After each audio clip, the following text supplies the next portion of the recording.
Ghost Recon Advanced Warfighter for the Xbox 360 is a third-person shooter set in modern contemporary times. You take control of a captain named Scott Mitchell, who's part of the Ghosts in the U.S. Army. So he heads up a small squad of super elite light infantry. And in the game, you start off on a helicopter in Mexico City. And you're actually doing a security entourage for the U.S. president who's in Mexico City for this special summit. And during the course of the summit, some rebels attack, and the Canadian Prime Minister is killed, and the US and Mexican presidents go missing. So during the course of the campaign, you're going to be trying to rescue both the presidents and sort of restore order in the capital of Mexico. So in the game, you've got this special HUD called the Crosscom, and basically what it does is it gives you a couple of different picture-in-picture views. On one view, on the upper left corner, it shows you the view from the men that you're commanding or vehicles that you're commanding, which can include tanks or helicopter gunships. So you can kind of see what they're seeing, and it gives you an impression of where they are and how they're doing as they're fighting. And in the other upper right-hand corner, video will pop up there as well, and that's where you get your orders from the generals and the other commanders on the battlefield. And the rest of the HUD is also pretty unique in that the enemies are highlighted with red diamonds, and you also see your allies highlighted with blue or green diamonds. And so it makes it really easy to just kind of zoom in and see where you are in the battlefield and who you should be shooting at, which is important because a lot of the fighting in this game is done from extremely long distance. The campaign in Ghost Recon Advanced Warfighter extends out over about 10 or 11 missions, and it's really fun because it throws new objectives at you constantly. So in one of the missions, you could be escorting the Mexican president over to the U.S. Embassy because that's supposed to be a safe haven for him, and that's where you're going to extract him. But that all changes as soon as you get there. This is one of the early missions. The embassy blows up, and all of a sudden, you're fending off this vicious attack from tons of rebel infantry and some armored vehicles.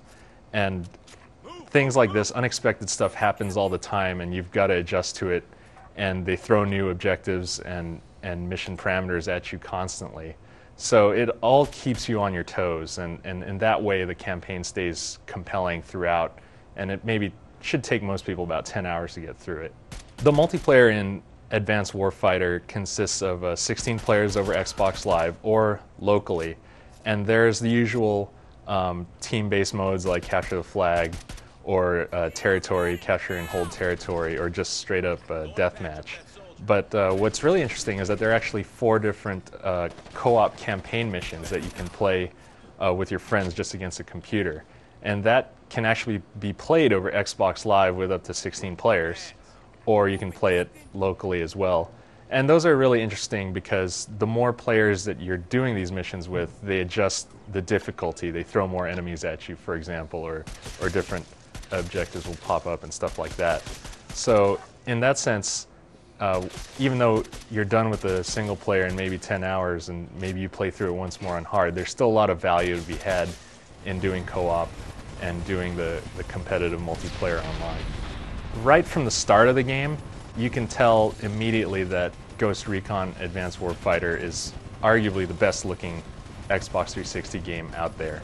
You start off in the helicopter and you're looking out over the horizon, and you see Mexico City. It's just buildings and buildings extending all the way to the horizon. It's really amazing the amount of detail that they put into modeling the city.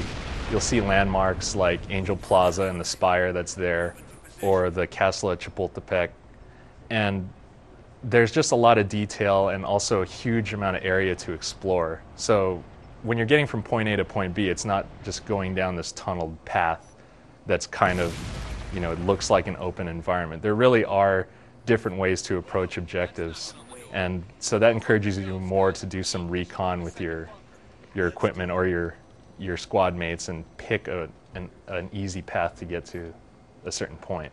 If there's one strange thing about Mexico City in Ghost Recon Advanced Warfighter is that it's totally empty. Aside from you and your squad mates and the enemies, there are no civilians walking around, even though this is a city of 9 million people, but you land and it just looks like a ghost town. There's no cars moving around or whatever. But it's because there's so much detail in the city and the environment and how it really looks like you're in this huge metropolis. That's what gets you to notice that there's kind of no one there.